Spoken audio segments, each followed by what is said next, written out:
Olá pessoal, sou o professor Kleber Guedes, vamos iniciar mais uma aula de língua portuguesa.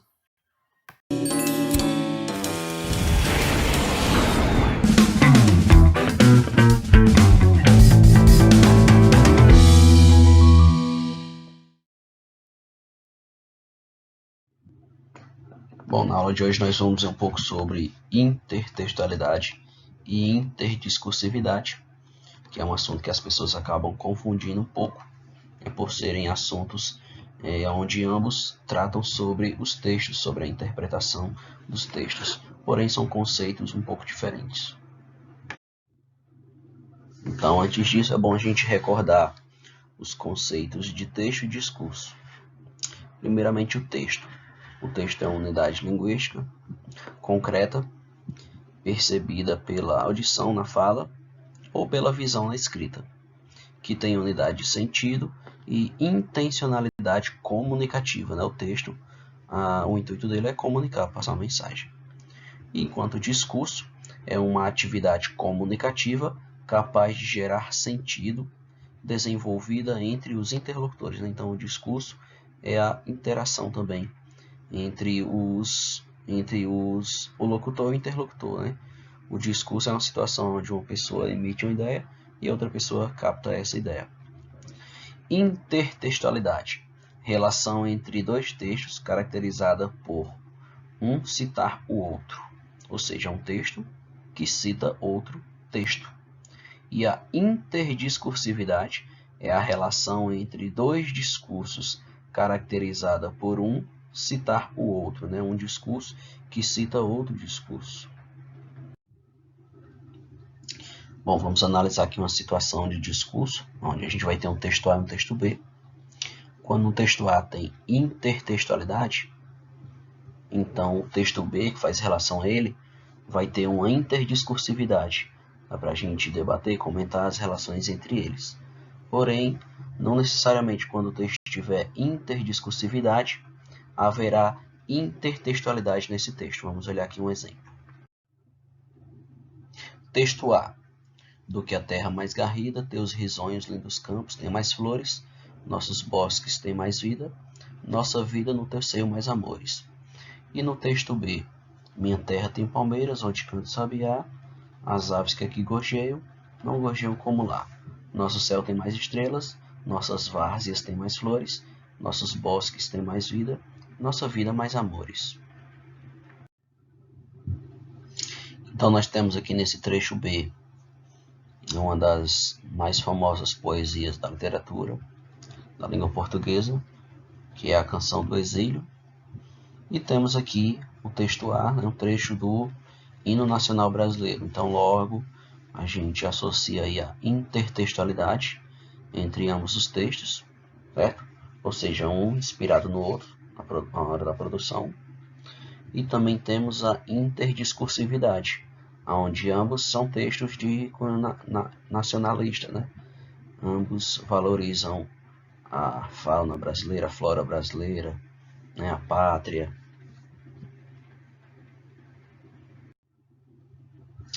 Bom, agora nós temos uma propaganda publicitária da década de 50, onde nós temos até um pensamento machista, fazendo alusão que a mulher, que ela está presa na gaiola, e com o carro ela tem a liberdade, para fazer compras, para passear, mas em nenhum momento aqui fala em relação à liberdade da mulher de poder trabalhar, que a liberdade dela é só de poder ir ao mercado, fazer compras, comprar vassoura, comprar rodo, comprar os produtos de casa. E agora, novamente, nós temos uma propaganda de carro, que também tem esse cunho machista que diz assim, cuidado, ela também dirige. Fazendo uma alusão preconceituosa de que a mulher tem dificuldades para dirigir no trânsito, onde na verdade isso é um estereótipo que foi criado, um certo preconceito. Então esse é um exemplo onde não ocorreu aí a intertextualidade. Como assim? Um texto ele não foi baseado no outro, mas a interdiscursividade existe. Qual é a interdiscursividade que existe aí? A semelhança é o fato de que ambos os textos eles são machistas, certo? Então há interdiscursividade, mas não existiu intertextualidade nessas duas situações, mesmo que seja uma propaganda de uma mesma empresa, né, em épocas diferentes. Então a gente pode concluir que a intertextualidade nada mais é que uma conversa entre textos. É a relação que os textos fazem a criação de um com base em outro. Aqui nós temos o jogando conversa fora. Aí nós temos aqui a mulher pegando a conversa, literalmente jogando fora, jogando no lixo. Então aqui tem um duplo sentido, né? Tem o sentido, né, de você bater papo, né? Ficar ali de boa, conversando, né? Sem muita preocupação. E aqui tem o sentido, né, de jogar de fato a conversa fora. Por exemplo, as propagandas comerciais, que baseiam-se em gêneros textuais já existentes para formarem outros. Por exemplo, essa propaganda, né, do Bombril, né, traz aí uma referência a uma pintura, né, da Mona Lisa, uma das pinturas mais conhecidas, né, da arte. Ou essa propaganda da Hortifruti, fazendo uma referência ao menino maluquinho, certo? As letras coloridas e essa panela na cabeça são uma alusão a esse personagem. Nas charges, normalmente existe a intertextualidade. Nós temos aqui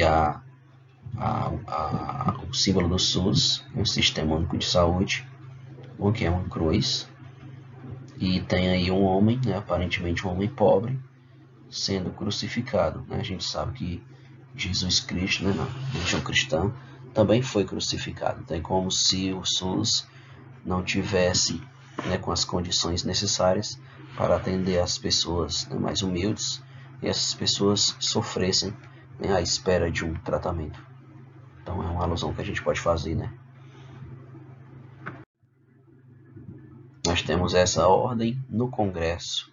É uma referência também à bandeira brasileira, que é Ordem e Progresso.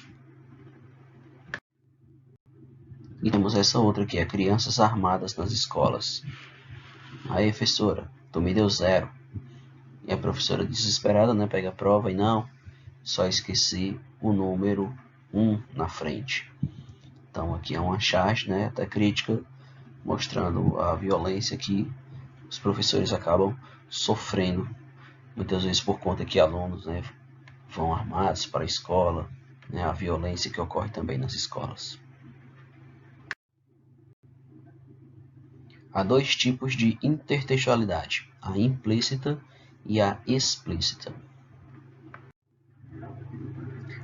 A intertextualidade implícita, ela vai acontecer, ela ocorre quando o autor se utiliza de um fragmento de outro texto, porém sem fazer referência, deixando que o leitor identifique o fragmento inserido. Então ele, por conta própria, né, ele com seu conhecimento de mundo, com seu conhecimento linguístico, ele vai fazer essa identificação. Por exemplo, essa gravura aí do desenho dos Simpsons. Se uma pessoa que não conhece um álbum dos Beatles e que fez muito sucesso, onde a capa do álbum é exatamente os Beatles passando por essa faixa de pedestre, então a pessoa não iria conseguir compreender, certo? Ela não iria conseguir fazer a conexão das ideias, né? Então a intertextualidade iria ficar comprometida, porque isso é uma competência que depende do leitor, certo? Então, uma pessoa que já conhece, né, esse álbum, ou já ouviu falar, certo? Ela já iria compreender essa referência, né, que o desenho dos Simpsons fizeram. Inclusive, esse ponto aí virou um ponto turístico, né? As pessoas, quando viajam para lá, elas costumam tirar fotos assim, né? Então virou um álbum, né, capa de um álbum bem famosa. Então quem não conhece depois pode procurar. Então, para quem não conhecia, essa é a capa do álbum. Certo? Essa foto foi tirada em Londres, na Inglaterra. Mais uma vez aqui nós temos os Simpsons fazendo a representação de uma obra artística famosa que se chama O Grito. Então tá aqui a pintura O Grito, que faz parte das vanguardas europeias, né? De um pintor norueguês, né? Onde essa obra se encontra em Oslo, na Noruega, do escritor, se não me engano, Edvard Munch. Também temos a intertextualidade explícita. Na explícita ocorre basicamente o contrário. Neste caso, o autor do texto faz citação da fonte, ou seja, de onde foi retirado o fragmento. Como nesse caso que nós temos de um lado a obra Mona Lisa, de Leonardo da Vinci, a pintura de Leonardo da Vinci, e ao lado a gente já tem Mona Lisa, né, do chargista Maurício de Souza. Bom, então aí já está evidente, né, já está explícito, né, de onde que o Maurício de Souza tirou a inspiração para fazer essa pintura da Mônica. Temos agora aqui a foto de um pudim que é: meu bem, você me dá água na boca. 60 anos adoçando nossas vidas. Então esse meu bem, você me dá água na boca é uma referência também a uma música da Rita Lee. E nós temos aqui a propaganda do leite moça, né? Nestlé. A importância da intertextualidade se dá para que o leitor compreenda que essa é uma estratégia para a construção de um texto com ideias e frases diversificadas. Então, bons estudos, né? Agora é só realizarmos os exercícios do Google Classroom. E essas são as referências, né, bibliográficas que foram utilizadas, né, na pesquisa para a realização dessa aula.